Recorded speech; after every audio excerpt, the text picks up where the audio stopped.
আজই ডাউনলোড করুন আর এনজয় করুন আপনার পছন্দের শো। আমি নাকি এস্টেটের রাজা ছিলাম, আর ওই মেয়েটা আমার সন্তান।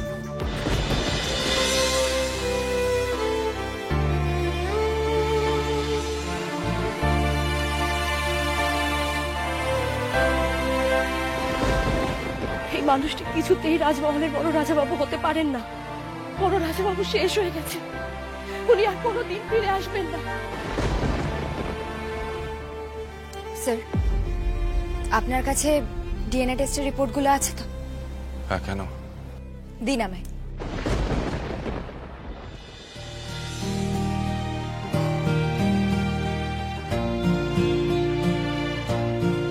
ফুলকি, এগুলো দিয়ে কি হবে?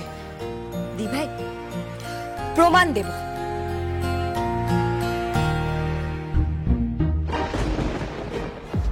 বড় রানীমা, ডিএনএ রিপোর্ট এই নিন, দেখুন। ইনি হলেন প্রতাপ নারায়ণ চৌধুরী, আমার বাবা। কাকা বাবুর সাথে ওনার ডিএনএ ম্যাচ করেছে।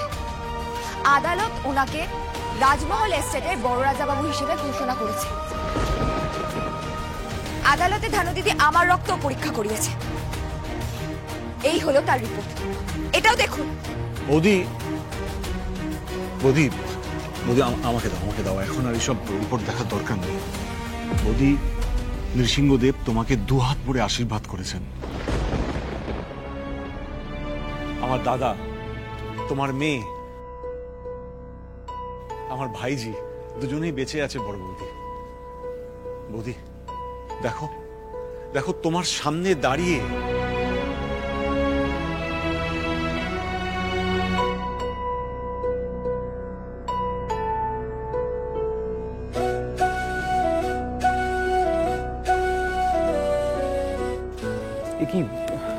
কি বড় মা, তুমি কাঁদছো কেন? আজকে তো আনন্দের দিন।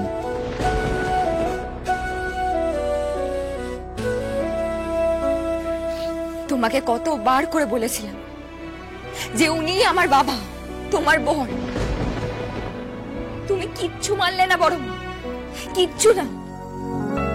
তোমায় কতবার বলেছিলাম যে ওনার কিচ্ছু মনে নেই, কিচ্ছু না।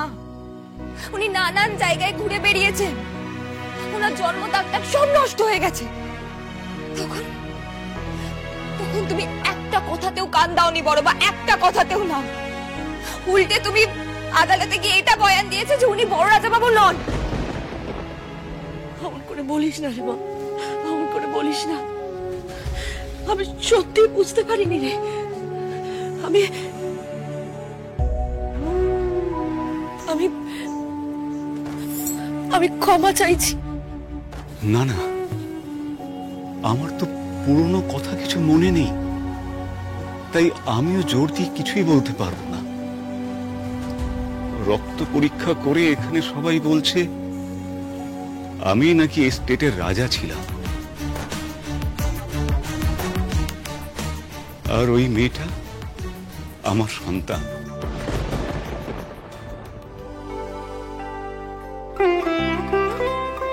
আমি সব মেনে নিয়েছি, কারোর প্রতি কোনো অভিযোগ আমার নেই। সত্যি তো, মৃত মানুষ ফেরে না। এখানে কেউ জানে না তো যে আমার মৃত্যু হয়নি। ঈশ্বর আমাকে জীবনের গভীর অর্থ জানার পথে নিয়ে গিয়েছিলেন। সেখানে আমি নানান সাধনা করেছি আগের স্মৃতি মনে করার, কিন্তু না, মনে পড়ে। আজ বোধ করি ঈশ্বর স্বয়ং আমাকে এখানে এনে ফেলেছে, তাই ক্ষমা চাওয়ার কোনো প্রয়োজন নেই। এই মেয়ে, তুই তো এতক্ষণ ধরে নিজের মুখে বলছিলিস আমি তোর বাবা আর ইনি তোর মা, তাহলে মাকে এত কটু কথা বলছিস কেন?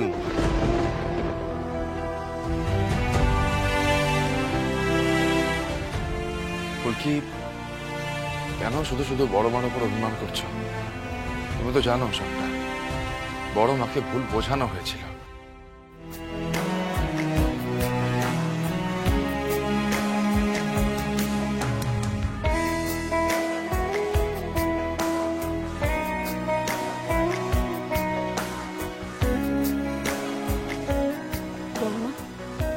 এসো এদিকে এসো। একবার ফুলকিকে জড়িয়ে ধরো বড় মা, দেখো তোমার মেয়ে সব রাগ পড়ে যাবে।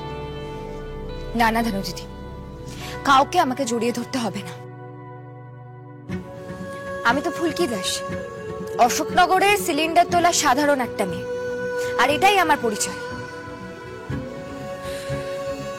মাকে ক্ষমা করে দে ফুলকি, আর অভিমান করে থাকিস না। সত্যি তো আমি বুঝেও বুঝিনি যে তুই আমার কতটা আপন।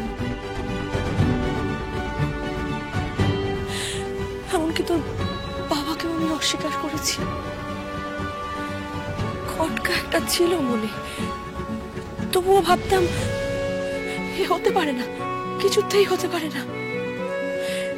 কিন্তু তুই তো হাল ছাড়িসনি মা, তুই তো তোর বাবার অধিকার ফিরিয়ে দিয়েছিস।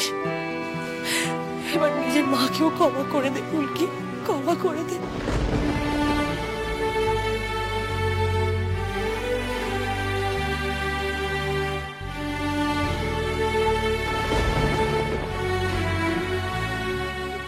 বড় মা,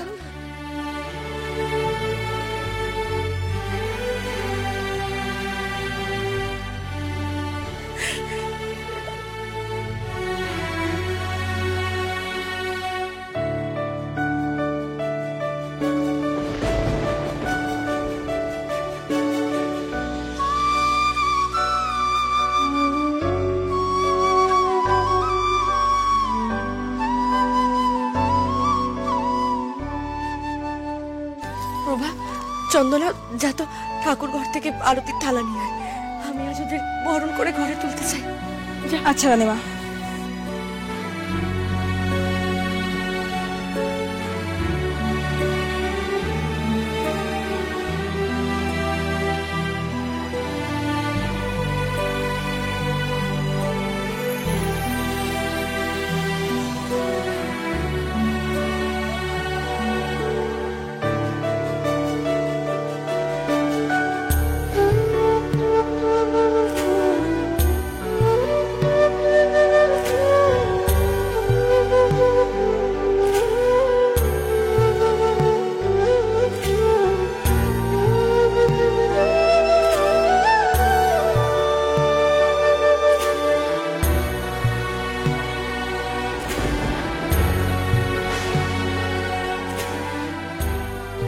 ঈশ্বর মঙ্গল করুন।